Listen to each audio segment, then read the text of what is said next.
these antenna arrays, not just the major ones, but even the very cell towers or whatever they are. You know, I don't even believe that that thing out in front of the police department is anywhere near a cell tower.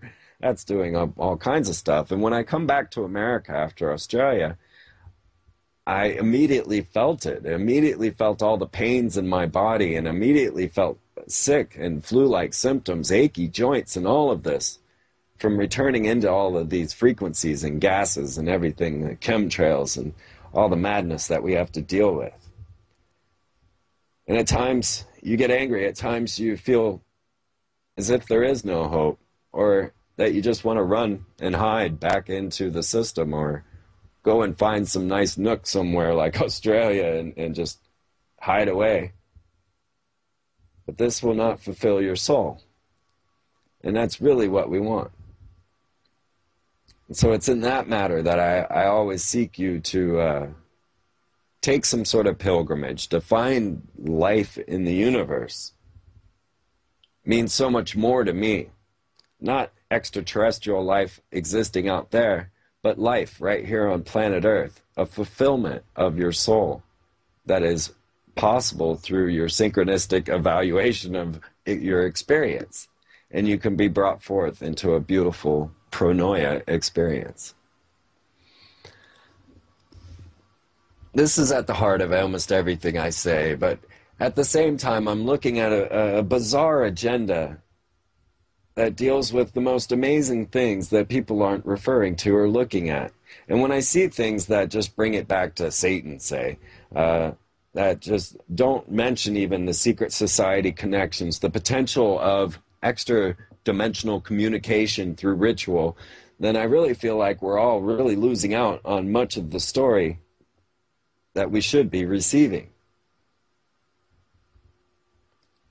What if these devices that are going up are more of this type of mind transfer technology, which would really be the same thing we're talking about? Would you not go and then possess another body, take it over, and become that being? Are we setting up a system by perpetuating this military-industrial complex that will then go out and be the vampires of the universe, possessing people's souls? I think people need to look deeper into their weapon systems that we call food, shelter, economy, and realize that you don't need to wait for this ET arrival. You don't need to wait for the big event. And actually, if you do, all the worse, because then you're reactionary instead of actionary. And we can start to step forward. If we really, really take to heart what we're looking at, if you really take to heart that there is extraterrestrial contact with planet Earth,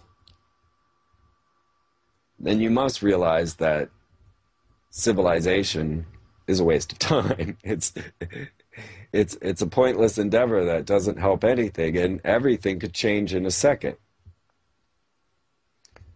I suppose civilization is another one of those trigger words, because when you start to talk about liberty and freedom of all these contraptions, people often come up, well, I like having a jet that will take me from here to there in no time at all. Civilization is not creation. Civilization is basically a clot within the system of life. Society is a different institution. The society and culture are something that are expressed through humanity's creative efforts. And this would continue. People would continue to dream up jet planes. People would continue to think of new ways of existing, new ways of gaining power structures, new power systems. People are creators. The humans are creators, and we would continue to do so. And if we're looking at doomsday, if there was some major event tomorrow, which I can't imagine what that would be, or if Apophis was hurtling towards planet Earth and there was no escape for any of us, what would you want to do? Would you then go to work? I just wonder, what keeps us in the system? What keeps us just, well, I understand, all right, I understand the treadmill that we're on, that we're having to chase the dollar in order to keep our existence. But this is only because we all comply. If we were to practice a bit non-compliance, then, landlords wouldn't have such a foothold. But it would take a movement. It would take everyone. It would take a major collapse just to get people together. And I think that's what it's going to take, because nothing brings people together like a good catastrophe. The Illuminati see the crisis as an opportunity, and we should see it as well. Because if these catastrophes, as the elite seem to be preparing for with their seed vaults and their escape mechanisms and all the things that they seem to be preparing for some sort of doomsday scenario, we could use that as a positive end and be the sole center for the collapse, so that the transition into the new world actually was not one of devastation, but one of sharing, giving, and kindness. Now, they absolutely are playing the religious card, and certainly E.T. showing up on the Washington stairs would be quite a religious event. You can expect that most Christians would think this was Satan. And most Christians think the Catholics are Satan, so whatever they had to say wouldn't help. So they began with the E.T., or perhaps the New Age Maitreya now, the New Age Jesus-type character popping up, and he has been heralded by a star, much as Jesus was. But when you start to look into Maitreya's star and the use of religion to manipulate humanity, you find more manipulation with Maitreya. Because this star seems to me, obviously, the New Light experiment, or at least a similar experiment to the Russians' New Light experiment. So how will this affect our religious? And what can we do to help them? You ever notice that some of the best science fiction TV gets cut off the air? And a couple of my favorites were Defying Gravity and Firefly. Not to mention Farscape. I think they just ran out of money. But when you look at what they might potentially not want us to be thinking about with Defying Gravity and Firefly, is that the high language of their culture is Mandarin, is Chinese. So in the future, we all speak Chinese, but only in the high language. Well, it turns out that NASA's chief, Charles Bolden, is planning to visit China this month for high-level talks about possible cooperation on human spaceflight.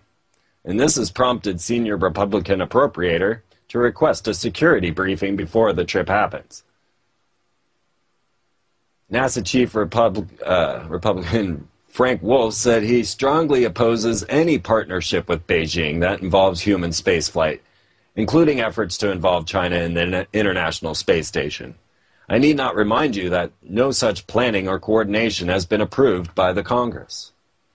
And yet Charles Bolden is set to fly and meet up with China. Wolf goes on to say it should go without saying that NASA has no business cooperating with the Chinese regime on human spaceflight.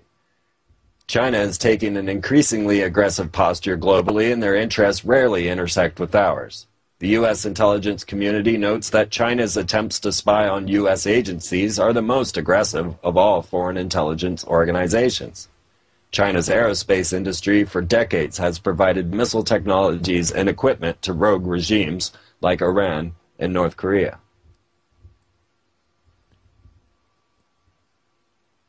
They went on to state that this will be an introductory and will not include consideration of specific proposals for human spaceflight cooperation with China. They really could take us over, folks. There's a lot of them. And if they start to gather the technologies that we have, which they are already pushing many space, even attempting to launch their own military space station, maybe these sci-fi stories could become more real than we thought.